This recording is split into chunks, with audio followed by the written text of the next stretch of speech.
2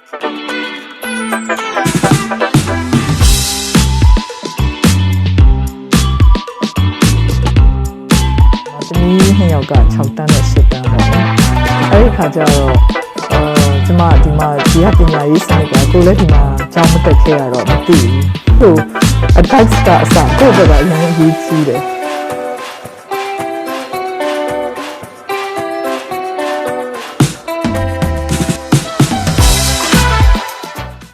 အားလုံးပဲမင်္ဂလာပါ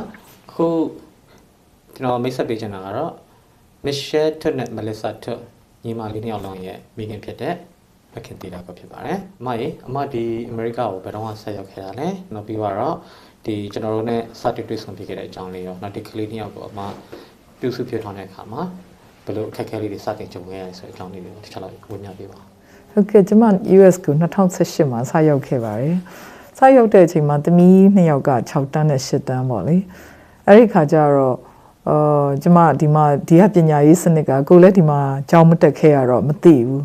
မသိတဲ့အခါကျတော့နည်းနည်းစိုးရိမ်မိတယ်ကလေးတွေရဲ့ပညာရေးအတွက်အဲ့လိုစိုးရိမ်နေတဲ့အချိန်မှာပဲကျွန်မရဲ့မိတ်ဆွေတွေကမြန်မာဆရာလေးတယောက်ရှိပါတယ်ကြောင်းဖွင့်ထားပါတယ်ဆိုလို့ကျွန်မဆရာရန်အောင်နဲ့ဆက်သွယ်မိပါတယ်ဆရာကိုရန်အောင်နဲ့ဆက်သွယ်မိပြီးတော့အဲ့ဒီကလေးကစပြီးသမီးတို့ကဆရာစီမှာသင်တန်းလေးတွေမှန်တက်လာခဲ့ပါတယ်နော်အခုဒီရောက်လာကြတဲ့မိဘတွေတော်တော်များများရည်ရွယ်ချက်ကတော့သူတို့ရဲ့သားသမီးတွေကိုပညာရေးကောင်းကောင်းပေးချင်တဲ့ရည်ရွယ်ချက်ပါနော်အဲ့တော့သူတို့ဒီကိုလာဖို့အတွက်သူတို့မှာအားလုံးအခြေချပြီးသားအရာတွေတခုလည်းတချို့တွေဆိုဖြတ်လာခဲ့ရတယ်အမားတို့ရဲ့ဇလန်လေးကိုလည်းတစ်ချက်လောက်ပြောပြပေးပါဦးဟုတ်ကဲ့ဆရာဒါကတော့ကျွန်မအတူချုံပြောရမယ်ဆိုရင်ပေါ့ကျွန်မတို့လည်းကလေးတွေရဲ့ဒီပညာရေးအတွက်ကိုပဲရှေ့ရှုပြီးတော့ကျွန်မပထမတော့ဘရင်နောင်ဖောင်ဖြစ်တော့မဟုတ်သေးပါဘူးကျွန်မတစ်ယောက်တည်းအရင်သမီး2ယောက်နဲ့လာပြီးတော့နေခဲ့ပါတယ်အဲ့နောက်ပိုင်းမှာတော့ကျွန်မအမျိုးသားလာ join ခဲ့တော့ဘရင်နောင်ဖောင်ဖြစ်တယ်လို့ဖြစ်သွားတာပေါ့နော်နောက်မြန်မာနိုင်ငံမှာလည်းအခြေအနေတွေကအမျိုးမျိုးပြောင်းတာပေါ့ဒါပေမဲ့ကံမကောင်းစွာနဲ့ပဲအမျိုးသားကကျမကြီးမကောင်းဖြစ်ပြီးသူဆုံးသွားခဲ့တယ်ဆုံးသွားခဲ့နည်းနည်းလေးတော့ struggle ရှိတာပေါ့နော်ဗမာပြည်လဲကျမဒီဂျားရက်နေမှာမပြန်နိုင်ဘူး COVID-19 လည်းဖြစ်တယ်အမျိုးသားလည်းနေမကောင်းဖြစ်တယ်ဆိုတော့ကျမ2019မှာနောက်ဆုံးပြန်ပြီးတော့အခုချိန်ထိကျမမပြန်နိုင်သေးဘူးပေါ့နော်နည်းနည်းလေးတော့အခက်အခဲရှိပါတယ်ဒါတော့အားလုံးလည်းသိကြမှာပေါ့နော်အားလုံးလည်းဒီလိုအခက်အခဲမျိုးတွေကိုတနည်းမဟုတ်တနည်းနဲ့တော့ကြုံကြတာပေါ့ဆရာရဲ့ဒီ pandemic နဲ့တခြားနိုင်ငံရေးအကြောင်းအရာတွေပါတယ်နဲ့ရှိကြတာပေါ့ဆရာဒီလိုပဲပေါ့ကိုကတော့ hard hit လို့ပြောရမှာပေါ့ဆရာရဲ့အဲ့ဒီအချိန်မှာသမီးလေးတွေကလည်းအထက်တန်းရောက်လာပြီဆိုတော့သူတို့အရေးကြီးလာတာပေါ့အရေးကြီးလာသူတို့ college ပဲသွားမလဲပြီးလို့ရှိရင်ပညာရေးက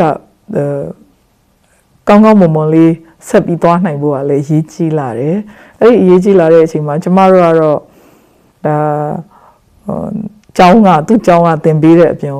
ဆရာရဲ့ expert advice တွေလည်းကျမတို့ကလိုအပ်တယ်တကယ်လည်းရခဲ့တယ် appreciate လည်းကျမတို့ကအများကြီးဖြစ်တယ်နောက်ကျမ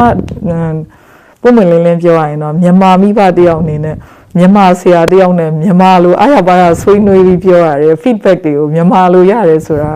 ဒါကျမအရန်ကြိုက်တဲ့အချက်ပေါ့နော် advice ကအစကိုယ့်အတွက်ကအရန်အရေးကြီးတယ်ဒီခါကျတော့တခြားနိုင်ငံသားကျောင်းဆရာမတွေစီကဒါမျိုးကမရနိုင်ဘူးလေကိုကဆရာရအောင်ကတော့ဒီလိုလဲဖြစ်နေတယ် family လိုလဲဖြစ်လာပြီပေါ့နော်ဆရာကသင်တာသမီးတွေလည်းကြားလာပြီဆိုတော့သမီးငယ်ဆိုရင်သမီးငယ်အင်္ဂလိပ်လိုကောင်းတာအစားဆရာအသေးစိတ်ကလေးတွေကအစားကြည့်ပေးတာကိုကျွန်မအမြဲတမ်း appreciate ဖြစ်တယ်ပေါ့နော်ဆရာ Very good